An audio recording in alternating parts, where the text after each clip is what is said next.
अभिवादन। आज का विषय है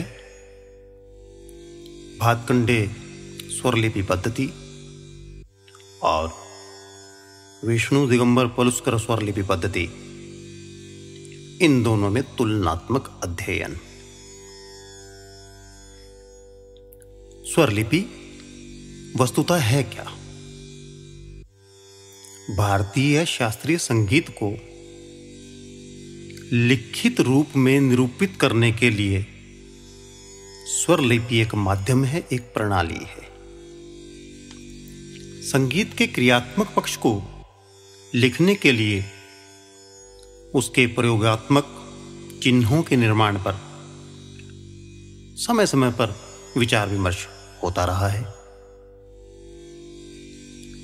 किंतु अनेक मतभेदों के बावजूद इसे साकार रूप देने का जो कार्य किया वो हमारे देश के दो मूर्धन्य विद्वान, या यूं कहें महान विभूतियां, पंडित विष्णु नारायण भातखंडे जी और पंडित विष्णु दिगंबर पलुस्कर जी ने इसे मूर्त रूप दिया। इन दोनों महान विभूतियों का जो योगदान है वह अद्वितीय है, और इनके बाद स्वरलिपि पर कार्य अनेक विद्वानों ने भी किया। उनमें कुछ नाम मैं आपके समक्ष रख रहा हूं। पंडित विनायक राव पटवर्धन जी ने, पंडित शंकर राव जी व्यास जी ने भी पंडित विष्णु दिगंबर जी की जो मूल लिपि थी उसमें कुछ परिवर्तन किए और राग विज्ञान तथा व्यास कृति नामक पुस्तकें छपवाई और उसमें इन स्वरलिपियों का वर्णन भी किया। बाद में पंडित ओंकारनाथ ठाकुर जी ने भी स्वरलिपि में कुछ परिवर्तन करके अपनी पुस्तक संगीतांजलि का प्रकाशन 6 भागों में किया। उसमें भी स्वरलिपि पद्धति का दर्शन देखने को मिलता है। अब भातखंडे स्वरलिपि पद्धति और विष्णु दिगंबर पलुस्कर स्वरलिपि पद्धति, इन दोनों का जब हम तुलनात्मक अध्ययन करते हैं तो हम प्रायः देखते हैं संगीत में, जब हम शास्त्रीय संगीत गायन पक्ष की तरफ जाते हैं या वादन पक्ष की तरफ जाते हैं, तो यदि हम उसके लिखित सामग्री की तरफ जाएं तो कुछ चिन्ह हमें देखने को मिलते हैं, और फिर प्रश्न उठता है कि इन चिन्हों का मतलब क्या होता है। उसी विषय को आज मैं आपके सामने लेकर आया हूं। सबसे पहले एक टेबल, एक सारणी है। उस सारणी को आपको देखना है। उसे देखने के साथ जब आप सुनोगे तो बहुत जल्दी समझ आ जाएगा। यदि आप केवल सुनोगे और उस सारणी को नहीं देखोगे तो कई प्रश्न मस्तिष्क में घूमते रहेंगे और उसका निवारण मुश्किल से हो पाएगा। उदाहरण के स्वरूप मैं अपनी ही हस्तलिखित एक सारणी आपके समक्ष इस प्रकार से आप देखेंगे। ये 2 भागों में विभक्त है। बीच में आपको एक लाइन नजर आ रही है। एक तरफ भातखंडे जी की पद्धति और दूसरी तरफ विष्णु दिगंबर जी की पद्धति क्या है, ये आपको बड़े गौर से देखनी है, और आप स्वयं भी इसे लिखकर यदि बार बार प्रयास करेंगे तो आपको ये स्वर पद्धति बड़ी जल्दी समझ आ जाएगी। बात करते हैं दोनों पद्धतियों में स्वर चिन्ह, सप्तक के चिन्ह, स्वरमान, ताल चिन्ह और स्वर सौंदर्य के चिन्ह किस प्रकार दर्शाए गए हैं। सबसे पहले हम बात करते हैं स्वर चिन्ह की। भातखंडे स्वरलिपि पद्धति में शुद्ध स्वर रे, ग, मा, उदाहरण के स्वरूप पे हम यदि ये 3 स्वरों को लें तो इनमें किसी भी प्रकार का कोई निशान या कोई चिन्ह नहीं होता। और विष्णु दिगंबर पलुस्कर स्वरलिपि पद्धति में भी शुद्ध स्वर यही रे गा मा उदाहरण के स्वरूप लें तो वहां भी किसी प्रकार का कोई चिन्ह नहीं है, या हम यूं कहें कि ये चिन्ह रहित है। अब बात करते हैं कोमल स्वर की।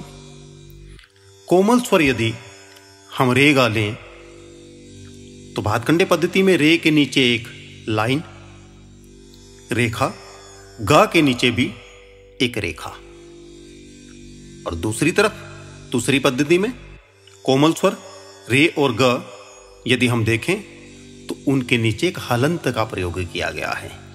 ये रे के नीचे एक लाइन बिल्कुल थोड़ी सी टेढ़ी खींच दी जाती है, और उसके बाद तीव्र स्वर की ओर चलते हैं।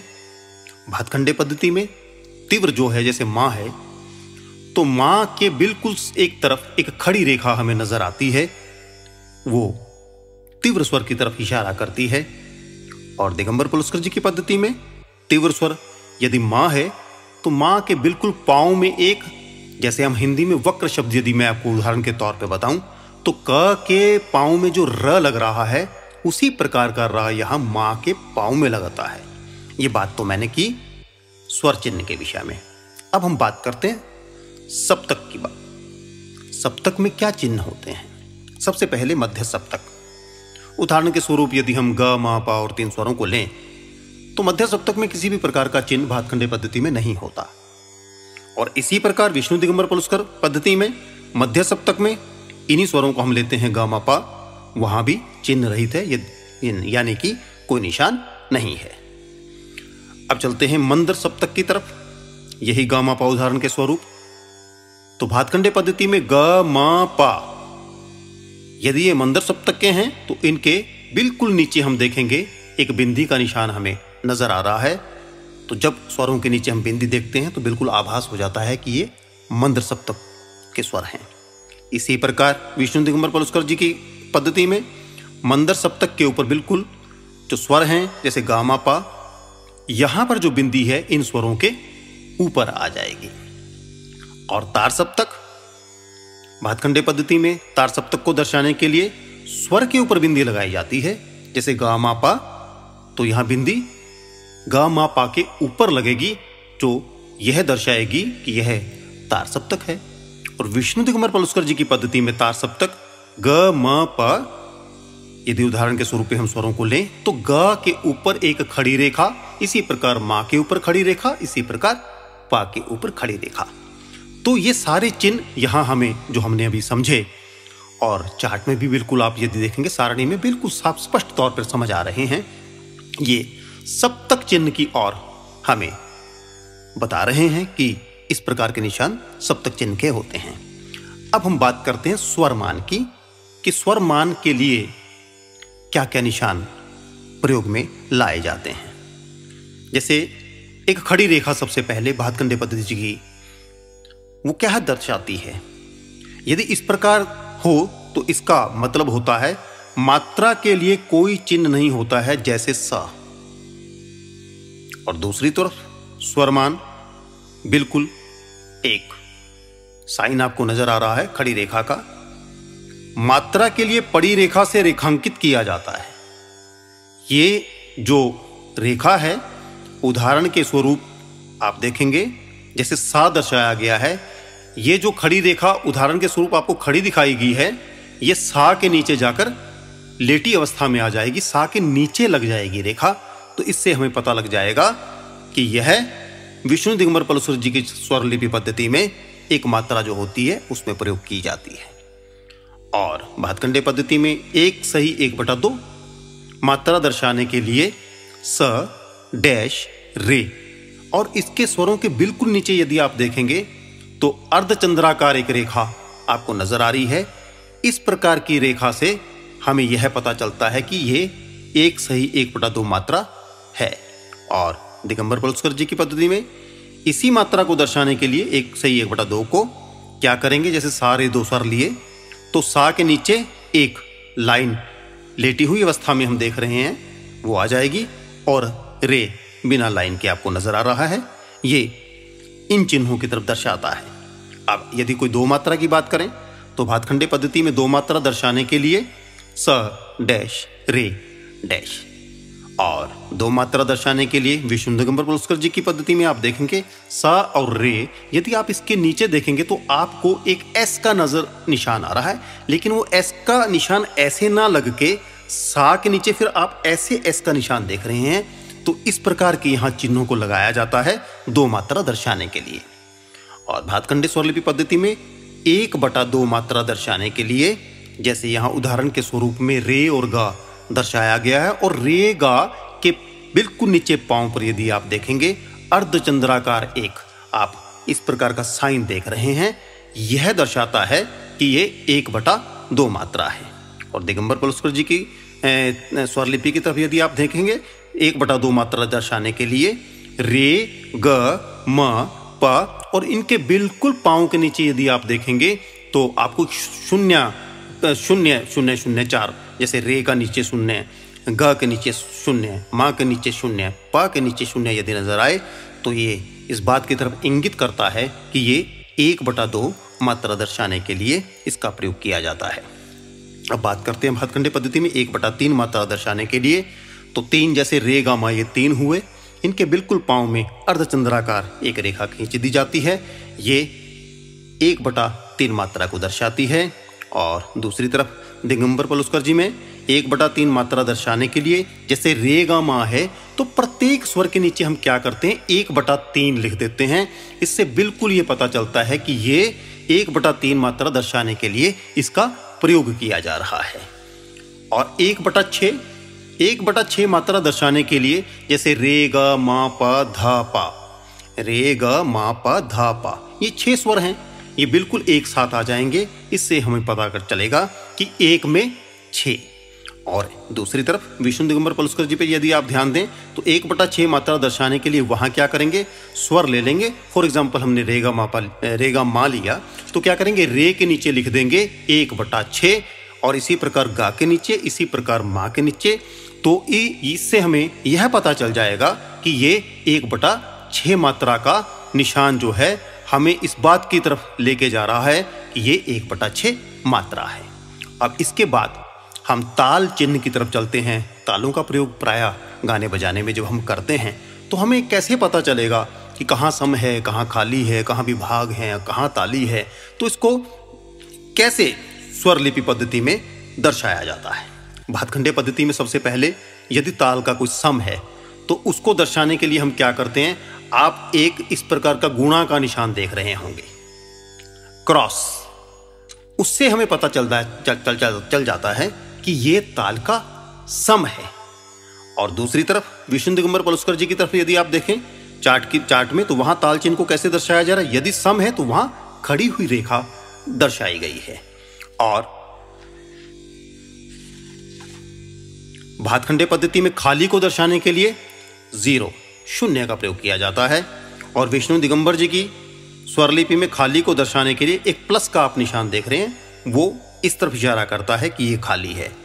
और भातखंडे जी की पद्धति में विभाग दर्शाने के लिए एक खड़ी रेखा, और दूसरी तरफ विभाग दर्शाने के लिए वहां भी खड़ी ही रेखा का प्रयोग किया जाता है। अब ताली या ताली संख्या, तो वहां क्या है, उदाहरण के स्वरूप यदि हम देखें तो हम कई बार ताल में देखते हैं 2, 3, 4 लिखा मिलता है। तो इसका मतलब क्या है, इसका मतलब है ये दूसरी ताली है, ये तीसरी ताली है, ये चौथी ताली है। भातखंडे पद्धति के चार्ट में यदि आप देखें सबको दर्शाया गया है। दूसरी तरफ यदि हम देखें तो वहां 1, 5, 13 यदि ये संख्या आती है तो इससे हमें यह पता चल जाता है कि इस ताल की अमुक मात्रा पर यहां ताली का प्रयोग किया जाएगा। अब मैं स्वर सौंदर्य के कुछ चिन्ह इन पर बात करना चाहूंगा।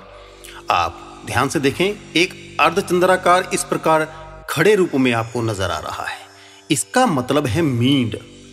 इस प्रकार के चिन्ह को मींड कहते हैं। जैसे अब आप देखें वहां लिखा हुआ है नीधा पामा, और उनके ऊपर एक अर्धचंद्राकार रूप प्रदान किया गया है। तो उसका मतलब क्या हुआ कि अर्थात यहां पर नी से मां तक मींड ली जाएगी। ये भातखंडे स्वरलिपि पद्धति में आप देखें।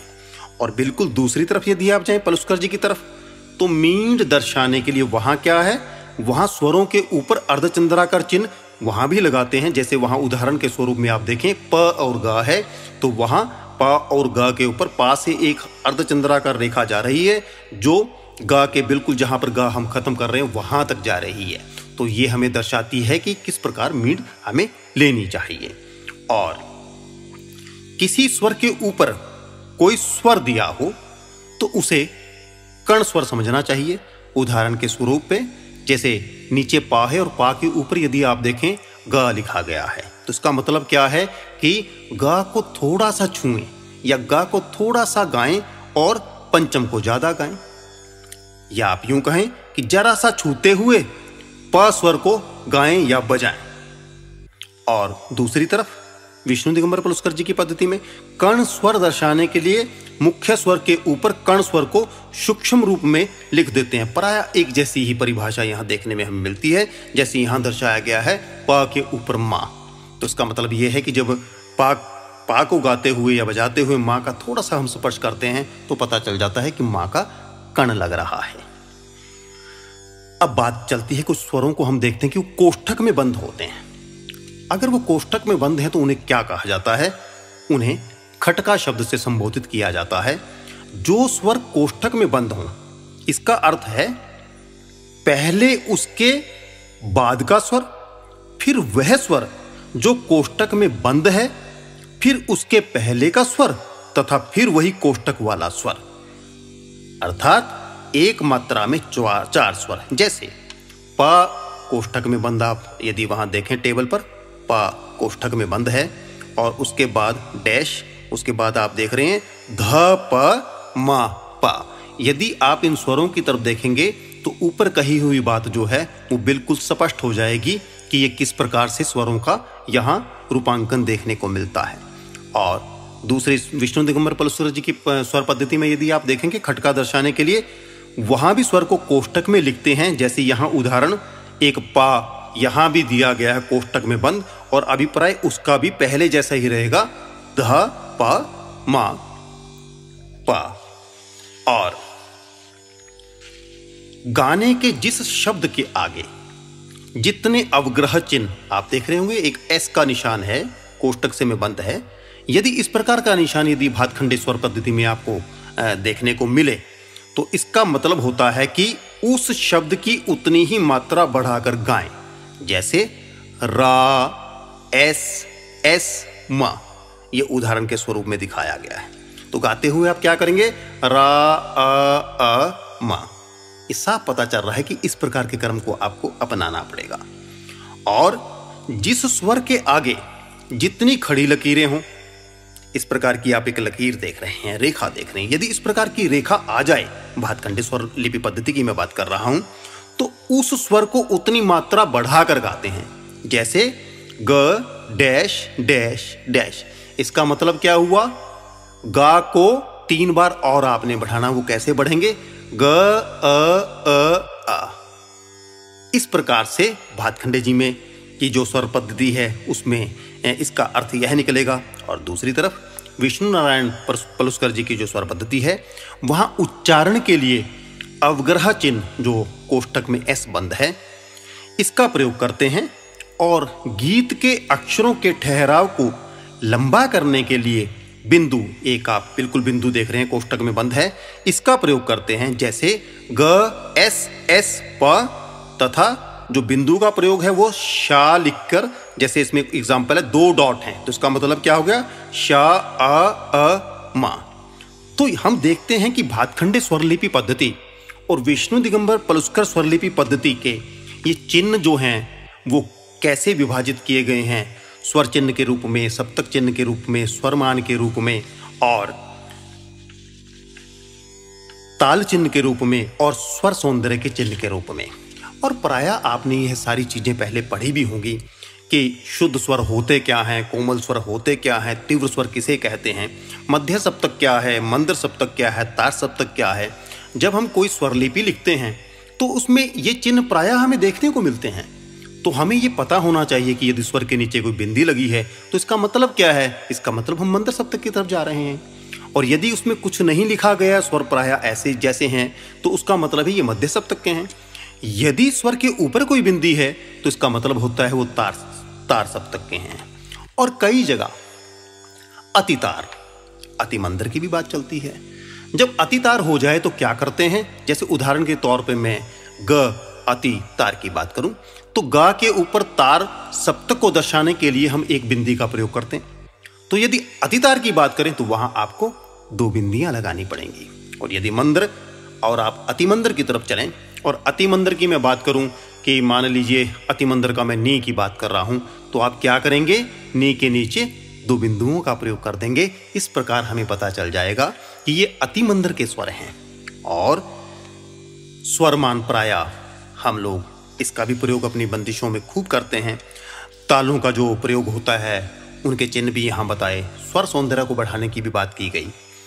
और ये जो दोनों पद्धतियां हैं ये संगीत के विद्यार्थी, शिक्षक, शोधार्थी सभी को आनी चाहिए, क्योंकि ये यदि नहीं आपको आएंगी तो आपको कैसे पता चलेगा। मान लीजिए आपने कोई एक स्वर लिपि लिखी और उसका स्वर है मंद्र का है, लेकिन आपने बिंदी नहीं लगाई, तो आप प्राय क्या इसका अर्थ क्या निकलेगा, अर्थ ही बदल जाएगा। गाना तो मंद्र का है यदि उसके नीचे बिंदी है, और यदि नहीं है तो आप मध्य का गा दोगे, लेकिन वो एक अन्याय हो जाएगा। इसलिए इस शास्त्र का बोध होना आवश्यक है। और यदि आप इसे बार बार लिख कर, बार बार पढ़कर, बार बार चिंतन कर कर, मनन करके, और जो आप स्वर लिपियां जो आपके सामने आती हैं उन्हें आप ध्यान पूर्वक देखेंगे तो आप पाएंगे कि ये जो स्वर पद्धति है ये बहुत ही आसान है। लेकिन उसे आसान बनाने की विधि यदि आपको पता है तो आसान है, यदि विधि नहीं पता तो कई बार विद्यार्थियों को ये कठिन भी लगती हैं। पर और ये बड़ा रोचक विषय है, यदि आप इसमें थोड़ा सा भी अपना इंटरेस्ट रखें तो ये बहुत ही अच्छी पद्धतियां हैं। और ये 2 पद्धतियां, जैसे उत्तर भारतीय संगीत की हम बात करें जिसके अंतर्गत हम सब लोग आते हैं, भातखंडी स्वरलिपि पद्धति हमारे यहाँ ज़्यादा प्रयोग में लाई जाती है, लेकिन पता हमें दोनों पद्धतियों का होना चाहिए। तो ये विषय मैंने आज आपके सामने रखा। तो मेरी आपसे गुजारिश है कि आप लिख कर, पढ़ कर, देख कर इन सब रस्तों से इसकी तरफ अपना ध्यान केंद्रित करें।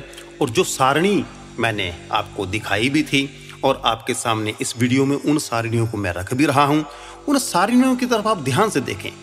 बहुत से भी और चिन्ह भी होंगे जो इसमें नहीं आए होंगे, लेकिन यदि आपने इन चिन्हों की तरफ प्रकाश जो हमने डाला है उसकी तरफ आपने देखा होगा तो आपको पता चल जाएगा भी 1 में 4 मात्राएं कैसे आती हैं, 1 में 5 मात्राओं में कैसे काम करना है, 1 में 7 कैसे होती हैं, 1 में 8 कैसे होती हैं। निशान प्राय आपको समझ आ जाएंगे, जो हमने पहले दर्शाए हैं उसी प्रकार के निशान लगते हैं। 2 के नीचे, 3 के नीचे आप देखेंगे निशान तकरीबन वही हैं, लेकिन सवाल है इसे समझने का। बहुत ही एक ये रोचक विषय है और आपके लिए हितकर है, हम सब के लिए हितकर है। तो इसलिए भातखंडी स्वरलिपि पद्धति और विष्णु दिगंबर पुरस्कार स्वरलिपि पद्धति का जो तुलनात्मक अध्ययन है ये आज आपके सामने रख दिया गया है। आशा है कि आप इसे बड़े ध्यानपूर्वक मनन करेंगे, चिंतन करेंगे और इसे सार्थक रूप देने में संगीत जगत की मदद करेंगे। धन्यवाद।